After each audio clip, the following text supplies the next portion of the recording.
Assalamualaikum warahmatullahi wabarakatuh. Waalaikumsalam warahmatullahi wabarakatuh. Terima kasih udah hadir di sini ya. Ya, Dengan siapa ini? nama saya Apip. Oh ya, Sandi. Bagaimana kabarnya? Alhamdulillah kabarnya baik sih hari ini. Apakah Apip sudah pernah mengikuti layanan konseling? Sebelumnya belum pernah sih, baru pertama kali ini. Baiklah, kalau begitu saya akan menjelaskan sedikit tentang apa itu konseling terlebih dahulu ya. Ya,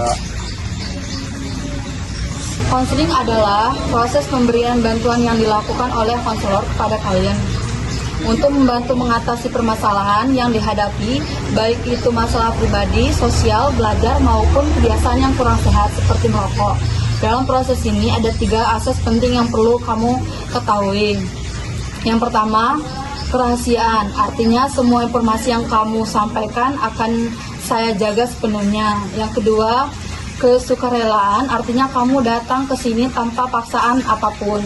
Yang ketiga, keterbukaan, artinya kamu bersedia untuk jujur, terbuka dalam menyampaikan apa yang kamu alami. Bagaimana, Apip sudah paham? sudah paham sih. Berarti itu ini ya, kalau boleh nanya, berarti kalau aku cerita apapun nggak bakal kesebar kemana-mana ya itu? Iya, betul. Baiklah, kalau gitu sekarang kita akan mulai berbincang tentang kebiasaan merokokmu. Tujuan dari pertemuan ini adalah untuk membantu memahami kebiasaan merokok yang kamu jalani saat ini, seperti menyusun langkah awal untuk mulai mengurangi dan berhenti secara bertahap. Kamu siap untuk ngobrol santai? Siap, Pak, siap. Kamu merokok 1-12 batang per hari, itu skornya 0. Ya, Kak. Kamu bisa merokok pertama kali setelah bangun tidur di antara 31 sampai 60 menit, itu skornya 1. Rokok yang paling kamu sulit tinggalkan adalah setelah makan siang, bukan yang pertama pagi hari. Jadi skornya 0. Kamu tidak merokok lebih banyak di 2 jam pertama setelah bangun. Skornya 0. Kamu mengaku sulit memahami keinginan rokok di tempat yang dilarang. Ini skornya 1. Tapi kamu tidak merokok saat sakit berat. Ini skornya 0. Total skor kamu adalah 2 poin. Iya, Kak. Dengan skor ini, kamu masuk dalam kategori tergantungan nikotin rendah.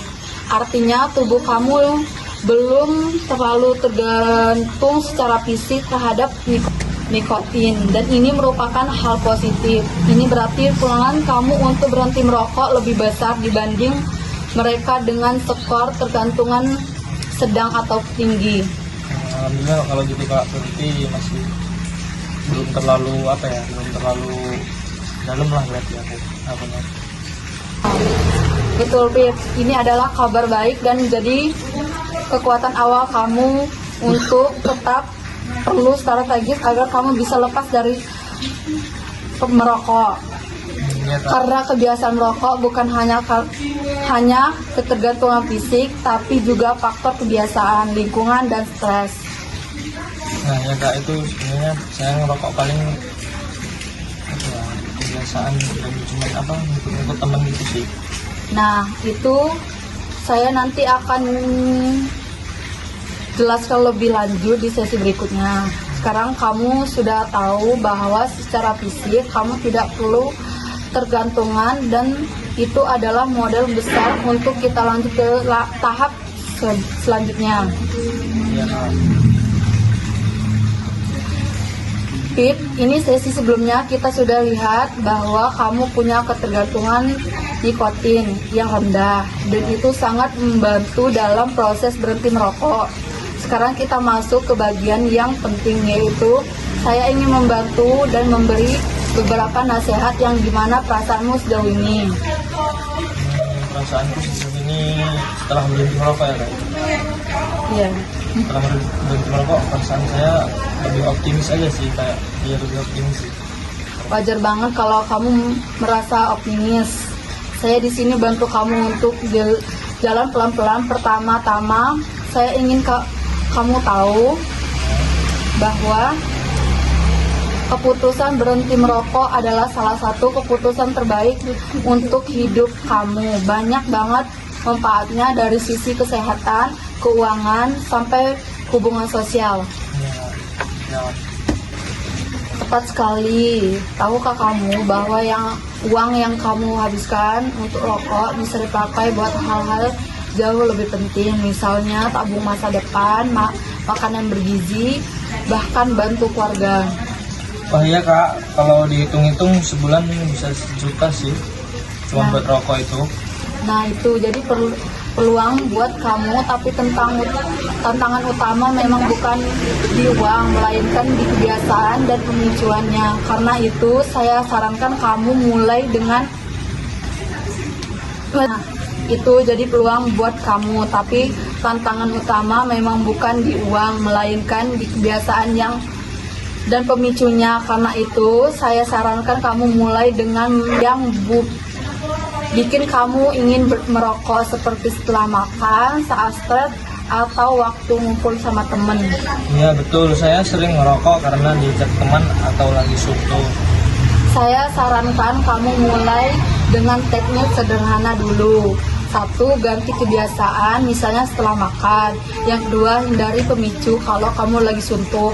Dan yang ketiga, libatkan seorang sekitar, minta dukungan dari keluarga dan pacar, bilang ke mereka kamu sudah mau berubah. Kalau saya gagal gimana ya kak itu? Kamu nggak gagal, kamu sedang belajar. Bahkan kalau kamu jatuh sekali 2 kali, itu bagian dari proses. Kita akan atur strategi cadangan dan kamu akan terus belajar dari setiap langkah. Jadi boleh coba pelan-pelan ya itu kak? Justru itu yang terbaik. Kita akan buat rencana bertahap. Nanti kita bisa catat kemajuan kamu di setiap minggu. Dan ingat, kamu tidak sendiri. Banyak orang yang berhasil berhenti merokok dan kamu pun bisa. Lanjut, Afif. Kita sudah sampai di bagian terakhir dari sesi hari ini, yaitu membuat rencana tidak lanjut. Tujuannya supaya kamu punya langkah-langkah kontrik yang bisa kamu lakukan mulai hari ini. Gimana, kamu siap? Aku siap kak. Untuk kedepannya, saya menyarankan kita melanjutkan pertemuan minggu agar kita bisa memantau perkembanganmu dan menyelesaikan strategi jika dibutuhkan. Apa kamu bersedia untuk bertemu kembali minggu depan? Iya kak, saya bersedia dan malah pengen lanjut terus sampai benar-benar lepas dari rokok. Semangat ya, di luar biasa. Afif, kita jadwalkan lagi pertemuan minggu depan di jam yang sama. Jangan lupa catat harian kamu dan kalau bisa dibicarakan niat kamu ke orang terdekat supaya kamu bisa didukung. Kalau begitu, saya akhiri sesi hari ini. Terima kasih sudah percaya dan jujur dan sudah berusaha sampai bertemu di sesi berikutnya. Insya Allah, semoga kamu selalu diberikan kekuatan dan kesehatan. Amin, terima kasih banyak kak. Saya benar-benar merasa terbantu. Assalamualaikum warahmatullahi wabarakatuh. Waalaikumsalam warahmatullahi wabarakatuh.